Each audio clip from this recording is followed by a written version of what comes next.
If you look closely at the leaves in your own backyard, you'll discover a hidden world. All around us, tiny creatures are undergoing one of the most drastic transformations in nature. We can track this journey step by step. This cycle follows 4 specific stages, beginning with a single tiny point of life. The process starts when a mother butterfly carefully selects a leaf to lay her eggs. She doesn't just pick any plant. She searches for one that will immediately support her offspring. These eggs are microscopic. To the naked eye, they often look like nothing more than a small speck, frequently smaller than the head of a pin. Take a look at these 2 surfaces. Why do you think a butterfly chooses a soft green leaf instead of a sturdy gray rock? It comes down to a matter of survival. When that baby hatches, it won't have time to travel far to find its first meal. By placing the egg directly on a leaf, the mother ensures her baby is born on top of its food source, giving it the fuel it needs to start growing immediately. This leads to stage 2, the larva, or caterpillar. Once it emerges, it has one primary instinct: to eat as much as possible. Because the caterpillar eats almost constantly, its body expands rapidly. Within just a few days, it grows so large that its own skin becomes too tight to hold it.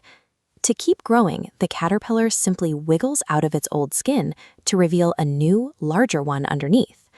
It repeats this shedding process multiple times as it bulks up. At this point, the insect is essentially a crawling tube designed for eating. It bears no resemblance to the winged adult it is destined to become. Based on what we've seen, what is the main job of a caterpillar? Is it to rest and save energy, or to eat as much as it can? Its job is to eat. Every leaf it consumes provides the massive amount of energy required for the next, most complex stage of its life. Once the caterpillar is fully grown, it stops eating and finds a sturdy branch. It anchors itself firmly, preparing for a total body reconstruction. This is stage 3. The chrysalis, or pupa. This cross-section shows the caterpillar inside a hard shell, breaking down into a fluid-like state.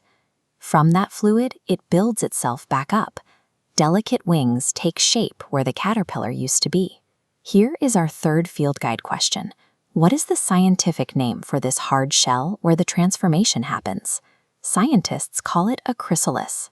Far from being a place for sleep, it is a highly active biological workshop where the insect is completely rebuilt from the inside out. Finally, the chrysalis splits open. A brand new butterfly pulls itself out into the world, leaving its old shell behind. The transformation is complete, but the butterfly isn't ready to fly just yet. Its wings are currently wet, crumpled, and very fragile. This diagram shows the network of empty veins inside the wings. To expand them, the butterfly pumps fluid through its body and into these channels, making the wings large and rigid enough for flight. So why does the butterfly have to wait before taking its first flight? It must wait for its wings to fill and dry. This final period of patience is the last requirement before the insect can leave the ground and head for the treetops. Now that it can fly, the butterfly takes on a specific role that helps keep our local environment healthy and productive. As the butterfly drinks nectar from a flower, it picks up tiny grains of pollen. When it moves to the next blossom, it carries that pollen with it, helping the plants produce the seeds they need to grow.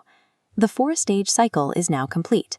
We followed the journey from the tiny egg and hungry caterpillar to the protective chrysalis and the flying butterfly. Take a moment to look closely at the plants in your own neighborhood. You might find a chrysalis or a tiny egg hidden just out of sight. This 4-step journey turns a simple leaf eater into a specialized pollinator. It is a practical survival strategy that helps ensure our gardens continue to grow and